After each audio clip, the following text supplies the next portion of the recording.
Hi viewers, welcome to சுக்கூஸ் life style. Week days ஆயிடுச்சுங்க. பசங்க ஸ்கூல்ல இருந்து வர டைம். ஸோ அதுக்குள்ள நானும் லஞ்ச் ப்ரிப்பேர் பண்ணணும். ஸோ அதனால சிம்பிளா சாம்பார் எப்படி செய்யறதுன்றத பார்க்கலாம் என்னோட ஸ்டைல்ல. சாம்பார் செய்ய போறேங்க. சாம்பார் கூட சைட் டிஷ் என்னன்னு பாத்தீங்கன்னா வெண்டைக்காய் முட்டை பொரியல். இது எப்படி செய்யறேன், என்ன மெத்தட்ல செய்யறேன்றத நெக்ஸ்ட் வீடியோல பாப்பீங்க.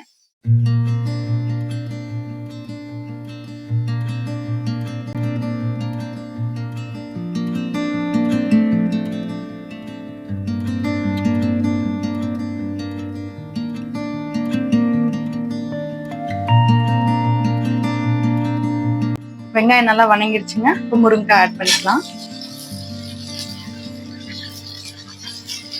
இது நல்லா வணக்கி விட்டுக்கலாம். மாங்காய் போடுவேன், ஆனா அது கடைசியா போட்டுக்கலாம். இதோட சேர்க்க வேணா, குழஞ்சிரும் மாங்காய்.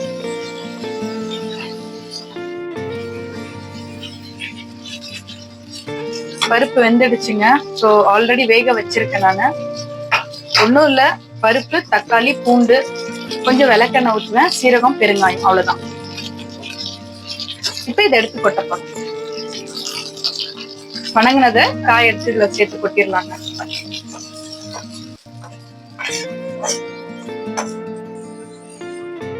மிளகாத்தூள் போட்டுக்கலாங்க, சாம்பார் தூள். எனக்கு வீட்டுக்கு தேவை இந்த 2 ஸ்பூன், இந்த அளவுல 2 ஸ்பூன். இதை கிளறி விட்டுலாம். கிளறி விட்டுட்டு உப்பு மட்டும் போட்டுக்கலாம். கல்லுப்பு போட்டுக்கலாம். கல்லுப்புங்க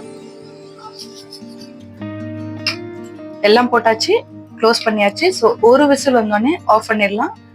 ஸோ ப்ரெஷர் போனதுக்கு அப்புறம் மாங்காவை போட்டுட்டு புளியை ஊற்றி கொதிக்க வச்சுட்டு எடுத்துடலாம். முடிஞ்சிருச்சு சாம்பார். ப்ரெஷர் போயிடுச்சுங்க, ரெடி ஆயிடுச்சு. இப்போ நம்ம மாங்காவும் புளியும் ஊத்திட்டோம்னா நம்ம சாம்பார் ரெடி. தோட்டத்து மாங்காங்க, ஸோ டேஸ்ட் நல்லா இருக்கும். அதை இது கூட போட்டுட்டு ஒரு கொதி விட்டுட்டு புளி ஊத்திக்கலாம்.